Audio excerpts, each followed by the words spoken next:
So today let us understand a little more about the soul evolution, and yoga and yoga parampara. So self-transformation is a process where you are fine-tuning, making our home an ashram, because we are doing this virtually, right? We are sitting in our home and we are practicing all this. So making our home our own ashrams.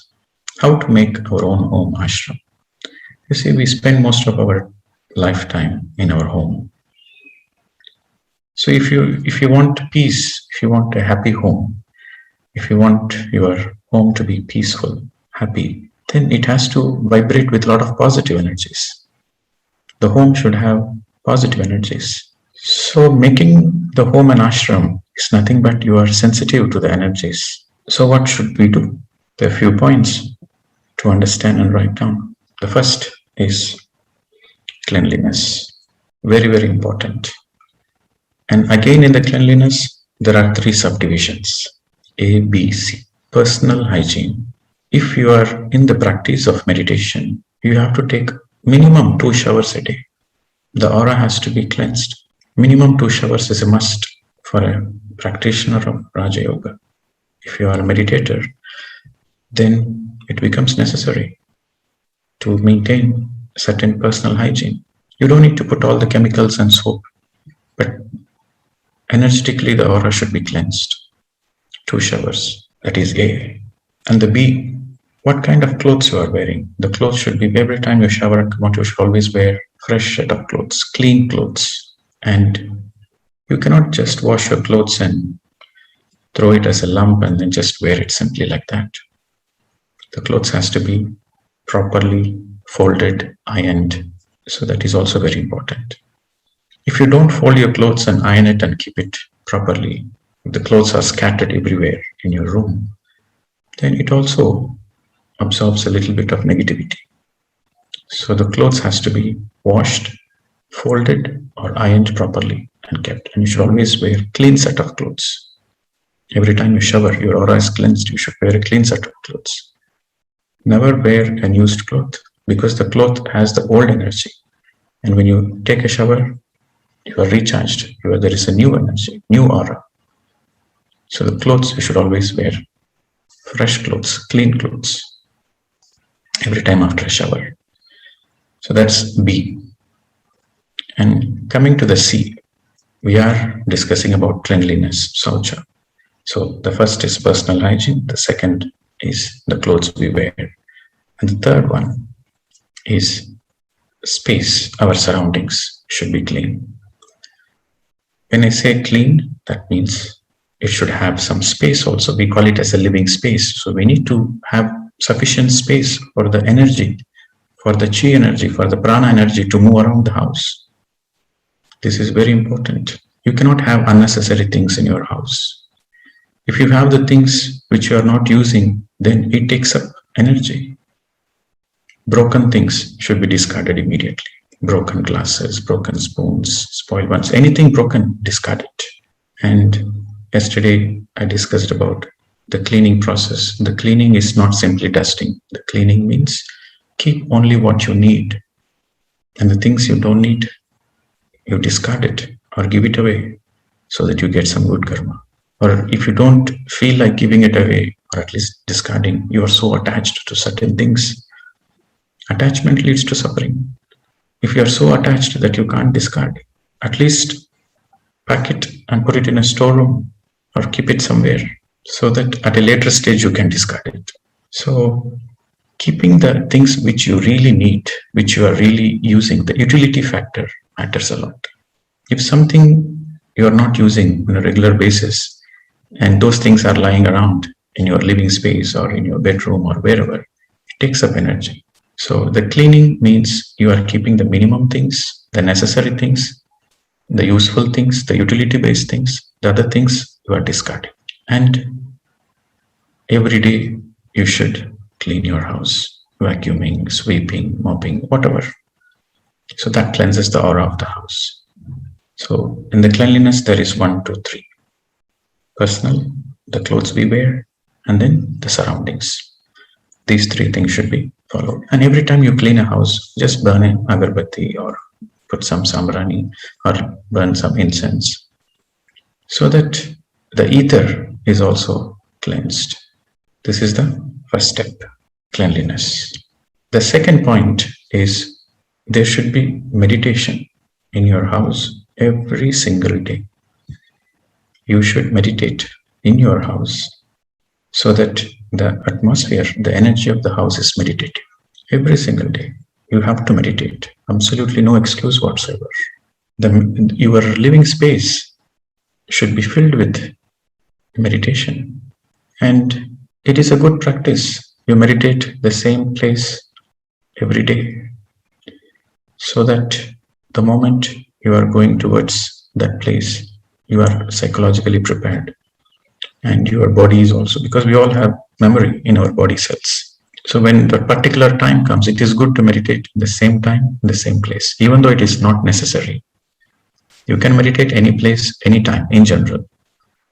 But to make our home our ashram, just have a space, a meditative space. It can be any place. You choose a particular place in your house where every day you meditate, preferably same time, same place.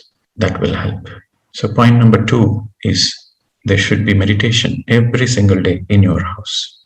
And it is good if all the family members are meditating together. If all the family members are meditating together at the same time, same place, that is very good. But some families, everybody is not ready for meditation. So at least you meditate. And point number 3 is you should read books every single day. The energy of the gyan, the knowledge, the wisdom should radiate in your house. You should read at least minimum 1 hour. It can be before going to sleep. It can be any time. Read spiritual books 1 hour at your own comfortable time, at your own comfortable spot. So the first is cleanliness. The second is meditation. The third one is reading books every single day. And the fourth one is there should be a reflection, a contemplation every single day. So that means writing the journal. Every single day you write down, you journal. How was your day? What did you do in that particular day? Reflect upon that particular day. Did you do at least one good karma in that day?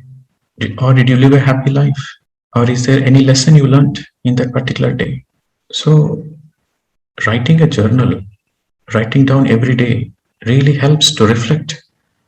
The reflection is very, very important. When you reflect every single day, you are always living in the truth. So if you have the practice of this self-reflection, then there is absolutely no sadness in your life. There is no grief because you are reflecting and you are living in the truth. That contemplation, that reflection takes you to the greater consciousness.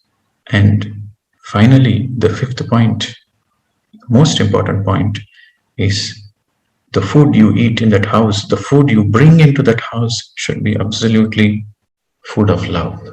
No food of killing and pain and suffering. It should be always food of love, plant-based food. And also when it comes to the food, choose the food where there is no violence, no pesticides, no killing of the insects. Get organic food. We need very minimum. We just need a couple of apples and bananas. That's all. Our day can be very happy. Eating few dates and nuts, we can live a happy life. So we don't need to bring all the cheap foods which are produced with so much harming the insects, harming the birds and harming the environment. No. Let the energy which we consume that enters the house should be conscious. And no garlic, no meat in the house. So only sattvic food. Okay. And playing a certain music in the process of finally when you're cleaning the house, cleansing the house, reading the books, meditating every day, making sure there is sattvic food and there is everyday reflection, journaling, contemplation. So these are the 5 aspects. And you can also overlap with music. gentle music. There should be music played in your house. Slow music, instrumental music that raises the vibration in your space where you are living.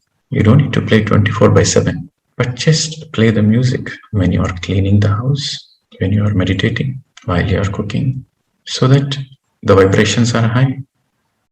Music helps you to calm down so that there is no tension. So I've given you 5+1. So if you can practice this 6 points if you can integrate it, not only in this program, you can experiment in this program.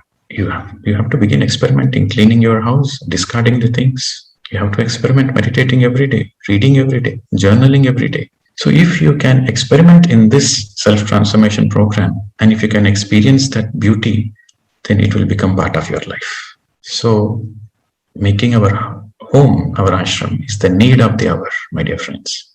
And there is no need to go here and there, running for peace, happiness. We don't need to go outside our home. Let our home be our ashram. No need to follow any gurus. No need to go any ashrams outside. Yes, once in a while, for a change, you can visit some ashrams. But primarily, our home should be our ashram. So this is the way we can help ourselves to be more peaceful, to be more happy, and to celebrate life. The most important point is to celebrate life. We are doing all those things so that we can live a happy life. We are sensitive to the energy, and we are making our lives more comfortable. And we have to take responsibility.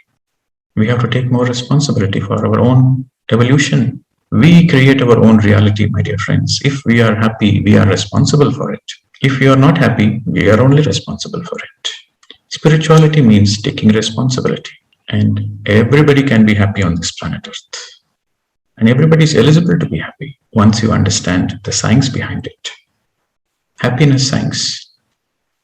You make your home your ashram, then you are radiating happiness. Happiness is bound to happen.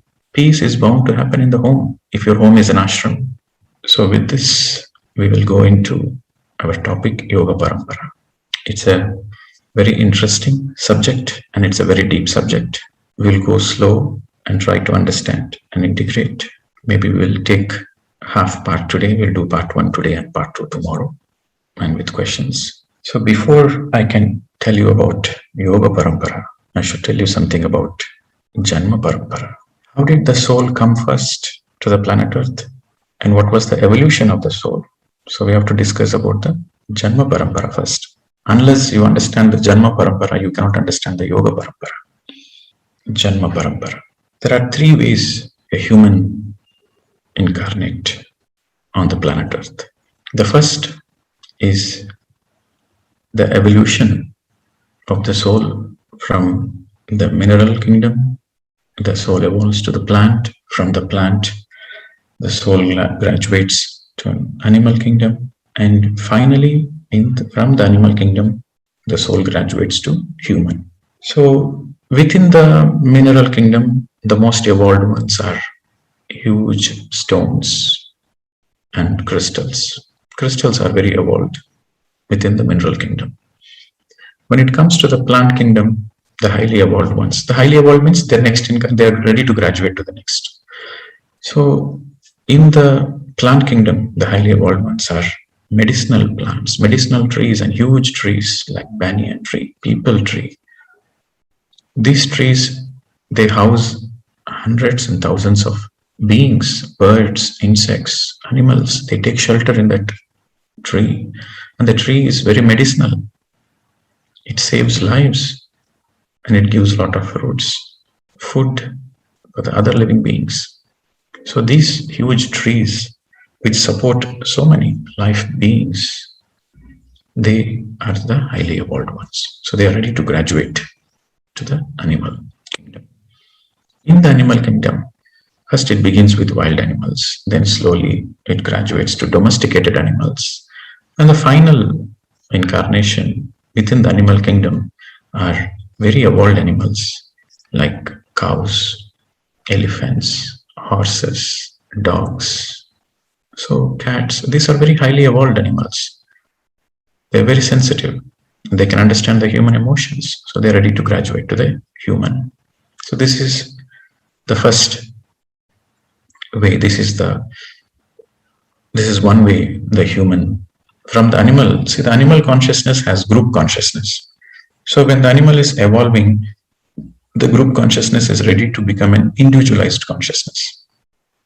So when the animal graduates to human, the group consciousness becomes individual consciousness. Then that means ego is there. Animals don't have ego. But humans, when they individualize their consciousness, when they have their individual consciousness, then ego is there. So that is the first way the human is taken birth on the planet Earth. So the second is from an enlightened master. Once a person. So after the human kingdom, then it is the divine human kingdom. So the graduation from humans to divine human. So that means you have finished all your lessons and you become a great teacher and you have done your teaching part, and that was your final lifetime. So when you go back as a co-creator, to the higher dimensions, you place a speck of your own self onto the planet Earth. So it is like, when the adults give birth to the baby, similarly, the soul places its own part of its own light, its own speck as a baby on the planet Earth. So that is the second way. So the first is the graduation from the animal to the human. So the second is a part of the enlightened self coming as a baby and incarnating as a human. So that is the second way. But whether you are graduated from the animal or your soul has been from an overself, from an enlightened overself, it's the same. Once you have taken the human, you are the same. There is absolutely no difference. Now the third is the star seeds. Star seeds are nothing but they don't belong to the Earth evolution. They come from another dimension. They come from another star system. They come from another galaxy. And primarily their evolution is in that dimension. But they come to the Earth on a project work. They come for, say, 1 lifetime or 2 lifetimes or few lifetimes. They come for various reasons, for research purpose or assisting the planet Earth for its evolution. So they come on a project work, finish the work and go back. So these are the 3 ways the human incarnate on the planet Earth. Now we have to understand the gunas also. Well, there are 3 gunas, actually 4 gunas. Thamo Guna, Rajo Guna, Sathvika Guna, and finally Nirguna. Nirguna is the enlightened state. Before meditation, these 3 gunas are prevalent. So first is Thamo Guna, where the focus is only on physical existence, enjoyment, like eating, sleeping, sex, family, children, marriage. So the focus is primarily on bodily pleasures and existence. So this is Thamo Guna. So when in the initial incarnation, suppose the soul, on an average, the soul takes about 350 to 400 lifetimes. From the first time the soul incarnated to the final time, to the final lifetime where the soul is enlightened and going back to its source as a co-creator. In between the first lifetime and the final lifetime, average is around 350 lifetimes. So in that average of 350 lifetimes, in the beginning, the soul has taken only few lifetimes, 5 lifetimes, 10 lifetimes, 20 lifetimes. The soul is in Thamo Guna because it's an infant soul, baby soul. So the infant soul, baby soul, their focus is on survival. Their focus is on only body level pleasures. Because they are small babies, the soul is not yet evolved. Only few lifetimes they have taken.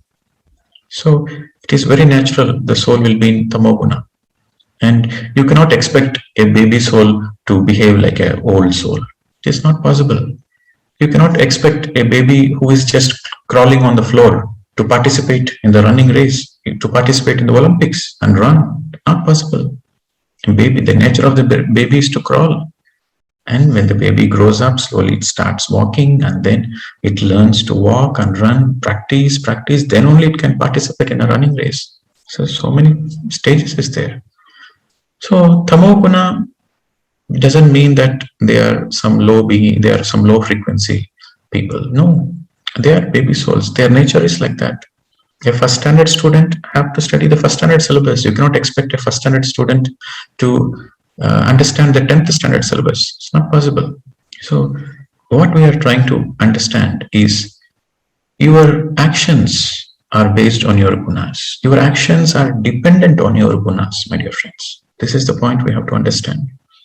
Any action we do is dependent on our gunas. That's why Jesus Christ said, judge ye not. The very beautiful statement of Jesus Christ is, judge ye not. Why we should not judge? Because all the actions of every human being is dependent on his gunas. So what can we judge? It is natural he behaves like that. So the Thamo Guna people, you cannot expect Sathvika Guna from a Thamo Guna people. No, you cannot expect. Their actions reflect their gunas. Like whatever you eat, your hand, for example, if you are eating a brinjal curry, so your hand smells brinjal curry. When you eat with hand, whatever you eat, your hand smells that. Okay, so you cannot eat brinjal curry and you cannot expect mint flavor. No, not possible. Whatever is the food you eat, that is the smell, that is the natural smell, fragrance you get. Similarly, whatever is your guna, your actions will reflect that. Now, after few lifetimes, the soul feels like, okay, I have got enough of it, but I want to experience something more. I want more happiness. Yes, I'm happy on a body level. I'm happy. I'm enjoying my family, my children, money, sleep, sex. I'm enjoying everything, but I want more happiness. So when this desire comes to experience little more happiness, that means they are ready for graduation. So then they graduate into Rajo Guna. So infant soul, baby soul are part of Thamo Guna. Young souls are part of Rajo Guna. So we have infant soul, baby soul, young soul, mature soul, and old soul. And finally you have Buddhic and Nirvanic. So we have 7 types of souls in this soul evolution. So Thamo Guna is infant and baby. Rajo Guna is young souls. They are full of energy. Okay. So now they are in one-up consciousness. They want recognition. They are not only satisfied with money. They want more with they are not only satisfied with the survival. They want recognition. They always into one-up consciousness. I should be better than the other person. I should always be one step ahead than the other person. It is one-up consciousness. I should be the leading one. Okay. So these people, they are focused on recognition. They want recognition from outside. They want name, fame. And these people, they always want to control others. Examples of these people are political leaders, religious leaders. They always want followers around them. So this is Rajo Guna people. And these Rajo Guna people, they are always focused on external achievements. They want to be the CEOs and they want to be the, the banking leaders. So they always want to be the leaders so that they get the respect from outside. And these Rajo Guna people are restless people. They are workaholics, work. They don't know how to be peaceful. They don't know how to relax and enjoy life. Their focus is more on mind, mental gratifications. Okay, so this is Rajo Guna. So they take few lifetimes in this Rajo Guna. Okay, so for example, out of the 350 lifetimes, Thamo Guna will be maybe 100 lifetimes, and Rajo Guna maybe another 100 lifetimes. I'm just giving an average. It is not written on the stone, but it's just an average for the understanding. So after living many lifetimes in Rajo Guna, then they graduate to Sathvika Guna. Now here, by the time they graduate to Sathvika Guna, so they have gone through enough of body pleasures and they've gone through enough of name and fame. They've gone through all the power, all the wealth. They have seen everything, but they see the futility.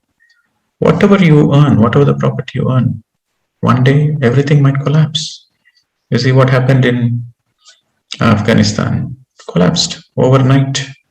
All the property, everything, the whole kingdom collapsed. So they see the futility. No matter whatever the money I earn, Anytime it might go. I build a huge building, a 100-storied building I built, but the building might collapse anytime. So all the name and fame, they are temporary. It might collapse anytime. So they see the futility of this. So when they start seeing the futility of this, then they are entered into Sathvika Guna. So here in the Sathvika Guna people focus on doing good things. In Thamo Guna, Rajo Guna, most of their actions are leads to bad karmas. Eventually, when you're focusing on survival and name and fame, you will end up hurting others. So you will end up doing more bad karmas. But people in the Sathvika Guna, they say, okay, I don't want to do any bad things. I want to be a good person. I want to, if possible, I want to serve, but I don't want to do bad things. So this will be the nature of Sathvika Guna people. So here, they're towards their end of that Sathvika Guna lifetime. So they will start focusing on what should I do, to come out of my suffering. I want peace in my life. I just want peace and happiness in my life. So what should I do to come out of the suffering? So this will be the contemplation towards the end of the Sathvika Guna nature. So the Yoga Parampara begins when the search for the truth begins. Because these Sathvika Guna people, for the first few lifetimes, they try to not to do bad karmas. And then later on, the next few lifetimes, they do good karmas. They help, they do a lot of physical service to help others physically. And then later on, they realize no matter whatever the service they do, but still life is uncertain. Life is full of chaos. So they look for, I want peace, I want happiness, and I want to know what is the truth. What is the truth of this entire? Why should we take birth and why should we go through all those suffering and challenges? So then when this contemplation begins in the Sathvika Guna lifetimes, then Yoga Parampara begins. Until the search for the truth begins, Yoga Parampara doesn't begin. So from the Janma Parampara, the Yoga Parampara begins when the search for the truth begins, my dear friends. So again, in Yoga Parampara, normally we discuss about Karma Yoga, Jnana Yoga, Raja Yoga. Bhakti Yoga, people understand it is worshipping, following rituals. But no, that is a great misunderstanding. Bhakti Yoga is not a path. Bhakti Yoga is towards the final enlightened stage. Bhakti Yoga happens towards the final lifetimes, but the Bhakti Yoga is not a path for enlightenment. So that is the misunderstanding people have. Bhakti Yoga simply means there is no me and mine. And knowing thyself and living in oneness with the whole of the creation is Bhakti Yoga. Like examples, people who are in Bhakti Yoga, we can call Hanuman and Ram. Hanuman is a great meditator. He is a sincere meditator. And he is always in oneness consciousness with Ram, not with the Ram as a person, but with the Ram as a consciousness. So, and then Mirabai and Krishna. So Mira and Krishna, they are in oneness consciousness. Mira is a highly enlightened master. Okay, she was a great meditator in her past lives. So she was in oneness with the Krishna consciousness, not with Krishna. So Bhakti Yoga means you are in oneness with the whole of the creation. Aham Brahmasmi. Where there is no me, there is no mine. So Bhakti Yoga is the natural outcome of Yoga Parampara. But that is not part of Yoga Parampara. Okay. So we will primarily focus on Karma Yoga, Jnana Yoga, and Raja Yoga. These three, Karma Yoga, Jnana Yoga, and Raja Yoga, these three are part of Yoga Parampara. And again in Karma Yoga, there are two parts, part 1, part 2. In Jnana Yoga, there are again two parts, part 1, part 2. Now there are totally 5 stages in Yoga Parampara, my dear friends. This is the order it goes in the Yoga Parampara. Karma Yoga part 1, Jnana Yoga part 1, Raja Yoga. Raja Yoga don't have 2 parts. Raja Yoga is only 1 part, which we discussed yesterday. And then Jnana Yoga part 2, then finally Karma Yoga part 2. So these are the 5 stages in Yoga Parampara. It goes in sequence. Stage 1, stage 2, stage 3, stage 4, and finally stage 5. So unless you enter the Karma Yoga part 2, it cannot be your final lifetime. So there are so many steps to climb the final Karma Yoga part 2. And in the Karma Yoga part 2, that is the final lifetime. You are like a Muhammad, a Jesus, a Buddha, a Lavatsu, a Mahavir, like a Krishna. So that is the final lifetime, the Karma Yoga part 2. There are so many steps, and all these steps collectively is called Yoga Parampara. So now we enter the Karma Yoga part 1. Now we understood what is Yoga Parampara.